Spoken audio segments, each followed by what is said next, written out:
Welcome to are class. साथियों कैसे हो? मैं कौशल सिंह आपका स्वागत करता हूं अपने यूट्यूब चैनल पे। साथियों आज हम पढ़ेंगे भारतीय दंड संहिता की धारा 498। धारा 498 में क्या दे रखा है और क्या सजा का प्रावधान है। धारा 498 अगर लग जाए तो आप बचाव के लिए क्या क्या उपाय कर सकते हो, और धारा 498 आपके ऊपर कब लगाई जाती है, किन परिस्थितियों में जहाँ धारा 498 लगाई जाती है, और क्या सजा का प्रावधान है, क्या जुर्माने का प्रावधान है, जमानत इसमें कैसे होती है, ट्रायल कहाँ होता है, सारी चीज़ें आज हम इस वीडियो में जानेंगे। और जो भी भाई बहन हमारी वीडियो पर नए आए वो चैनल को सब्सक्राइब ज़रूर कर दीजिएगा। भाई चैनल को सब्सक्राइब कर दीजिएगा और वीडियो को लाइक ज़रूर कर दीजिएगा। धमाकेदार क्लास होने वाली है आज की, कहीं मत जाइएगा और ज़्यादा से ज़्यादा शेयर कीजिएगा। जितने भी आपका फ्रेंड सर्किल है सबके पास शेयर कीजिएगा। चलिए स्टार्ट करते हैं आज की क्लास। बने रहिएगा शुरू से एंड तक। चलिए लेट्स गो।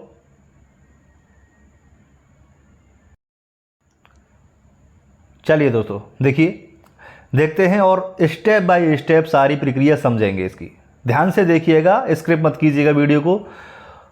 चलो देखिए धारा 498 आईपीसी 498 इन हिंदी में सारी जानकारी हम आपको देंगे। ये सजा और जमानत और किसी स्त्री के पति या पति के नातेदार द्वारा उसके प्रति क्रूरता करना किसके अंतर्गत आती है। ये किसी स्त्री के पति या पति के नातेदार उसके द्वारा क्रूरता करना। यही नहीं है कि 498 जब लगाई जाए जब पति पत्नी पर क्रूरता करे। अगर उसके रिश्तेदार भी, उसका माँ, उसकी बहन, उसका देवर कोई भी करता है तो ये धारा 498 लगा दी जाती है। साथियों चलिए देखिए कैसे कैसे है और आगे क्या क्या इसके बारे में देखेंगे। देखिए धारा 498 का विवरण जानते हैं। इसमें क्या दे रखा है। भारतीय दंड संहिता की धारा 498 के अनुसार पति या पति के रिश्तेदार या उसकी पत्नी के साथ क्रूरता करते हैं, जैसा कि अभी हमने देखा, पति या फिर पति के रिश्तेदार हुए। रिश्तेदार में माँ आ जाती है, बाप आ जाता है, बहन आ जाता है, भाई आ जाता है।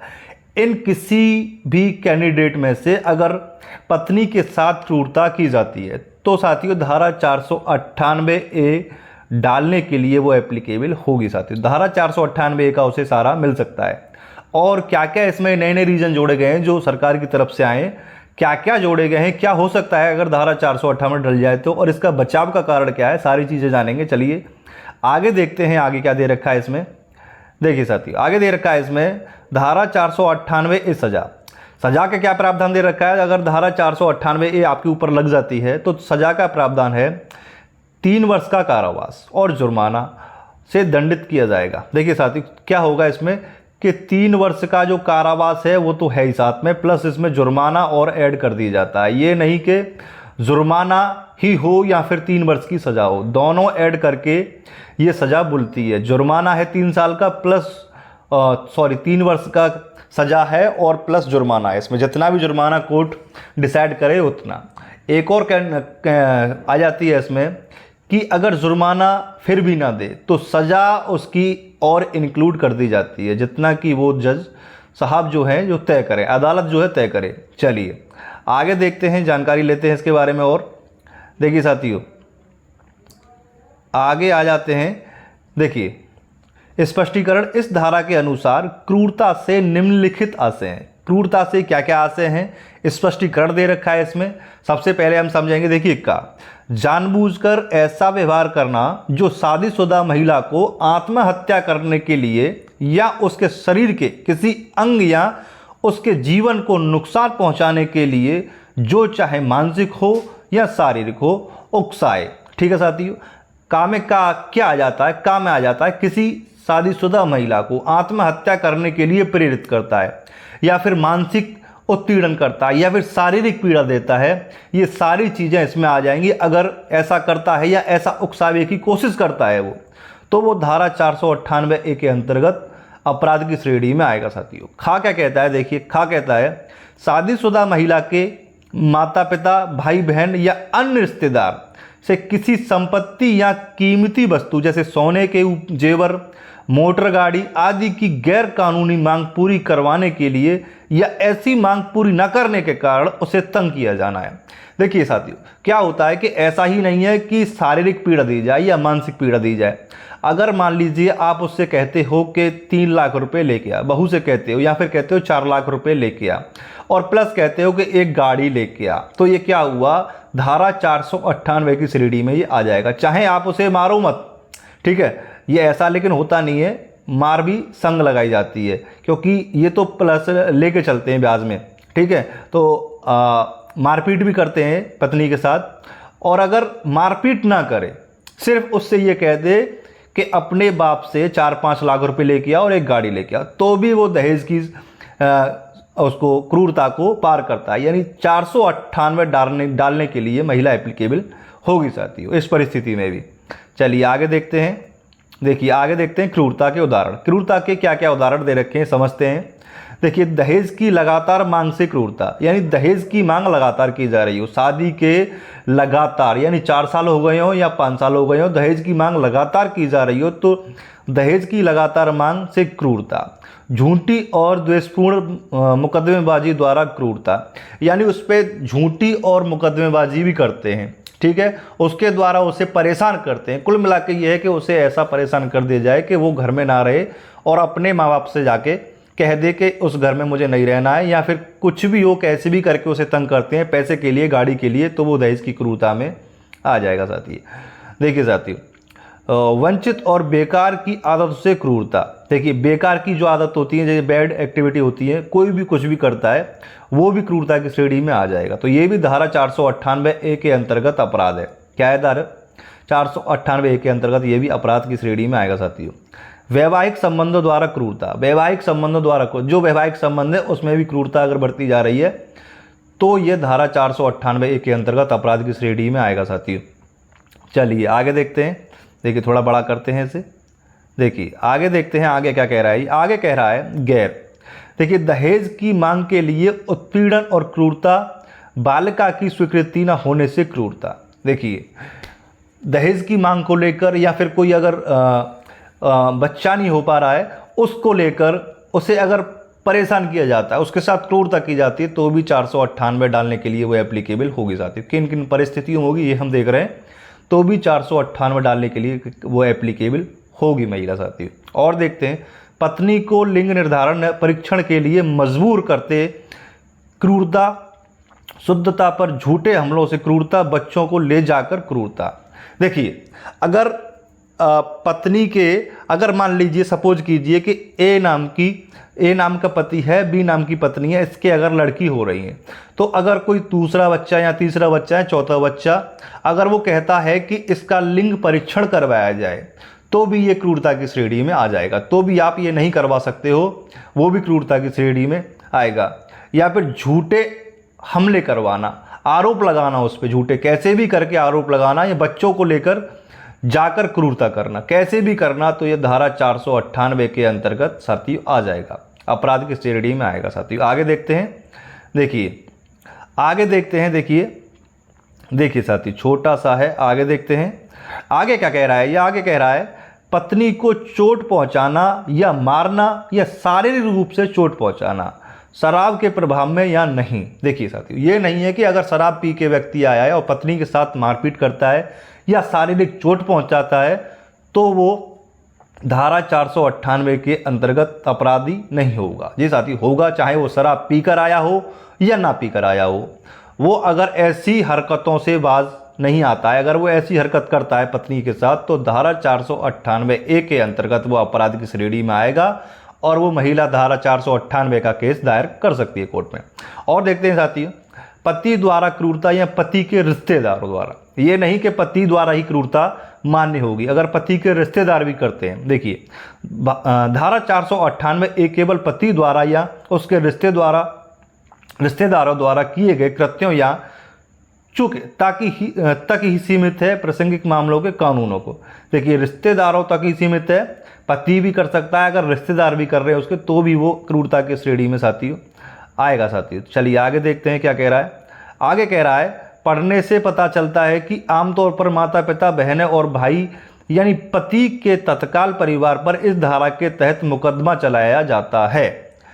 यानी वो जितने भी होते हैं, पति हुआ, भाई हुआ, पति हुआ, पति का भाई हुआ, पति की माता हुई, पति का पिता हुआ, पति की बहन हुई, कोई भी हुआ, इन सब के खिलाफ मुकदमा चलाया जा सकता है साथियों। एक उदाहरण के लिए एक केस देखते हैं ताकि आपको अच्छी तरह समझ में आ जाए साथियों। देखिए केस देखते हैं उदाहरण के लिए। केस है साथियों, एक मामले में यह तर्क दिया गया था कि दूसरी पत्नी का पति जो अपने पहले के कानूनी विवाह के अस्तित्व के दौरान उससे शादी करता है, क्या कह रहा है ये बात समझिएगा, उससे शादी करता है। धारा 498A और दूसरी पत्नी के अर्थ के भीतर पति नहीं है, इसलिए उनके या उनके रिश्ते द्वारा की गई क्रूरता के लिए धारा 498A को लागू नहीं किया जा सकता है। सुप्रीम कोर्ट ने धारा 498A के विधायी इरादे पर भरोसा करते हुए इस याचिका को खारिज कर दिया साथियों, खारिज कर दिया था इस याचिका को। बात आपको समझ में आ गई होगी पूरी तरह से। देखिए आगे चलते हैं, आगे क्या कहता है। आगे कहता है देखिए साथियों, धारा 498A की अनिवार्यता। देखिए क्या क्या अनिवार्यताएं होनी चाहिए धारा 498A में। अनिवार्यता होनी चाहिए, इस धारा के अनुसार अपराध के लिए कुछ जरूरी तत्वों को भी आवश्यक होती है। देखिए क्या क्या जरूरी तत्व हैं जिनकी आवश्यकता होती है, अनिवार्यता क्या क्या है। देखिए साथियों, देखिए ये नीचे दिए गए हैं क्या क्या हैं। देखिए चलिए नंबर बाय नंबर हम पढ़ते हैं साथियों, और कहीं मत जाइएगा, साथ बने रहिएगा, चैनल को सब्सक्राइब जरूर कीजिएगा साथियों, बहुत मेहनत लगती है बनाने में। देखिए शादीशुदा महिला, देखिए फर्स्ट अनिवार्यता क्या होगी इसकी, कि महिला जो है शादीशुदा होनी चाहिए।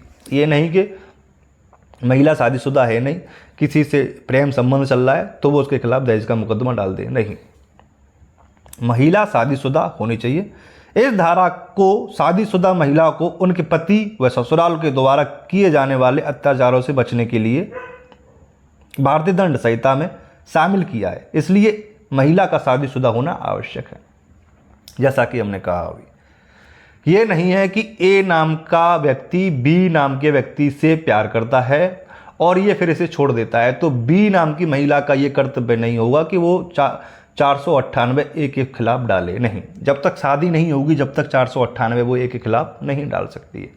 तो शादीशुदा महिला का होना इसमें अति आवश्यक है। कुंवारी लड़की 498 का केस नहीं डाल सकती, अनमैरिड लड़की नहीं डाल सकती साथियों। आगे देखते हैं, आगे देखते हैं। देखियो थोड़ा छोटा करते हैं इसे,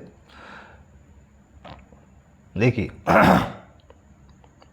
थोड़ा छोटा, देखिए हाँ, क्रूरता या उत्पीड़न। देखिए उस महिला को क्रूरता या उत्पीड़न का शिकार होना चाहिए। क्रूरता का बहुत व्यापक अर्थ हो सकता है, यहाँ तक कि दहेज की मांग की भी क्रूरता के हिस्से को हो सकती है। देखिए क्रूरता उसके साथ होनी चाहिए, महिला के साथ, ऐसा नहीं कि उसके साथ कोई क्रूरता नहीं हो रही है और उल्टा दहेज के केस फंसाने के लिए उसे आरोपी बनाती है। आजकल तो साथियों यही हो रहा है, करीबन 90% केस दहेज के आ जाते हैं। चलिए आगे देखते हैं, पति का पति या रिश्तेदार। देखिए ऐसी क्रूरता या प्रताड़ना या तो पति या पति के रिश्तेदारों या दोनों द्वारा दिखाई जानी चाहिए। देखिए ऐसी क्रूरता या तो पति करे या फिर पति के घर वाले में से जो भी कोई है वो करे, तो ही आप दहेज का केस आप उस पर लगा सकते हो साथियों। देखिए थोड़ा बड़ा करते हैं इसे। देखिए धारा 498A के तहत एफआईआर कैसे दर्ज कराई जाती है, धारा 498A के तहत साथियों। देखिए अगर किसी महिला के साथ अन्याय हुआ है, चाहे वह शारीरिक, मानसिक या यौन क्रूरता हो जो उसके अधीन रही हो।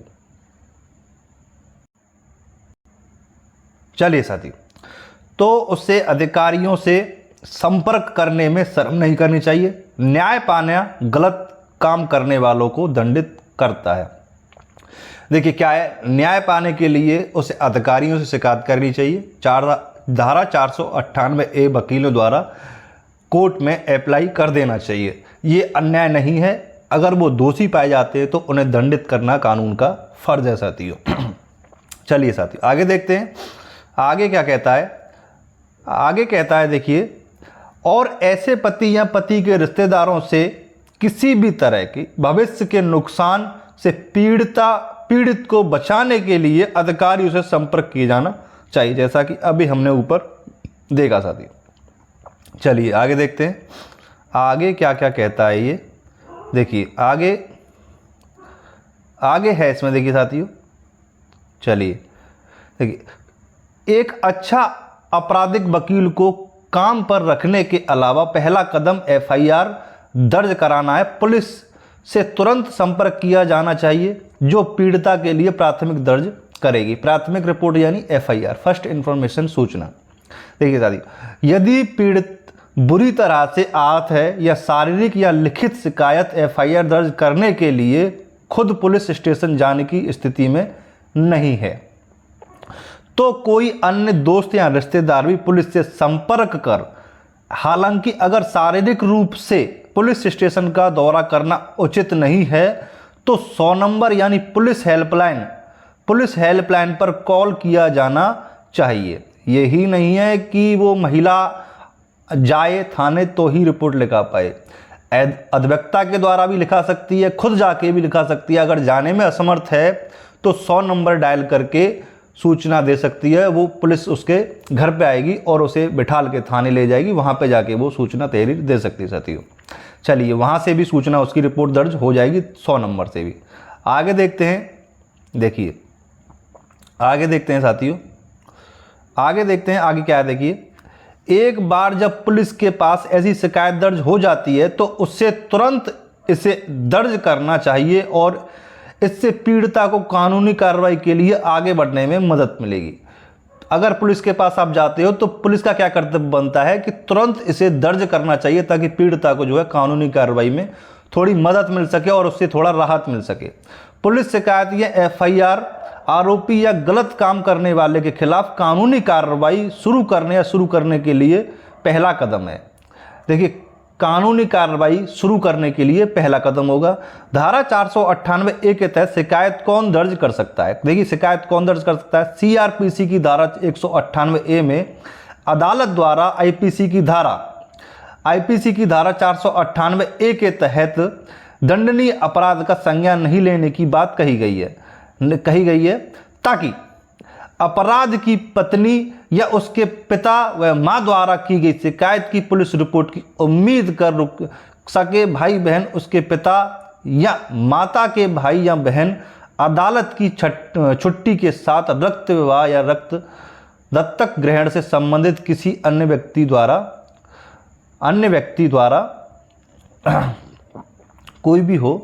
कोई भी जाके कर सकता है साथियों। आगे देखते हैं, देखिए आगे क्या कह रहा है। आगे कह रहा है धारा 498A के तहत शिकायत कैसे दर्ज कराई जाती है।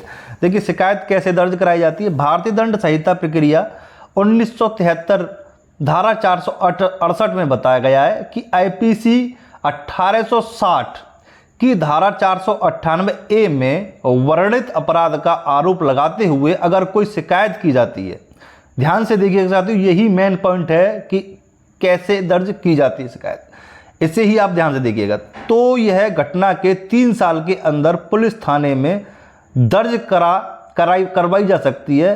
साथ ही किसी स्त्री के पति या पति के नातेदार द्वारा उसके पति क्रूरता करने पर भारतीय दंड संहिता की धारा 473 में बताया गया है कि न्यायालय को ऐसी किसी अपराध में शिकायत दर्ज होने के समय सीमा समाप्त होने के बाद भी विचार करने होता है। देखिए, विचार करना होता है यदि न्यायालय इस बात से संतुष्ट है कि न्यायालय के हित में ऐसा करना आवश्यक है। बस न्यायालय को संतुष्ट होनी चाहिए कि न्यायालय के हित में ऐसा किया जाना अति आवश्यक है। देखिए साथी, और देखते हैं और क्या कह रहा है। अगर दोषी ठहराया जाता है तो सजा की मात्रा में सुनवाई, यदि अभियुक्त को दोषी ठहराया जाता है तो सजा या जेल समय की मात्रा में समय सीमा तय करने के लिए सुनवाई होगी। अगर दोषी पाया जाता है तो सजा कितनी है ये सुनाई जाएगी, जुर्माना कितना है ये सुनाई जाएगा, यानी समय सीमा इसमें निर्धारित की जाएगी साथियों। उच्च न्यायालय से अपील, यदि परिदृश्य इसकी अनुमति देता है तो उच्च न्यायालय से अपील की जा सकती है। उच्च सत्र न्यायालय से उच्च न्यायालय और उच्च न्यायालय से सर्वोच्च न्यायालय में अपील की जा सकती है। 498 के तहत कहाँ अपील की जा सकती है?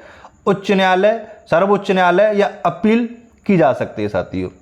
तो आज की क्लास कैसी लगी ये हमें कमेंट बॉक्स में ज़रूर बताइएगा साथियों, और वीडियो को लाइक कीजिएगा, शेयर कीजिएगा। मैं इसी तरह की वीडियो लाता रहता हूँ। आगे एक नई जानकारी लेके फिर मिलते हैं आपके सामने।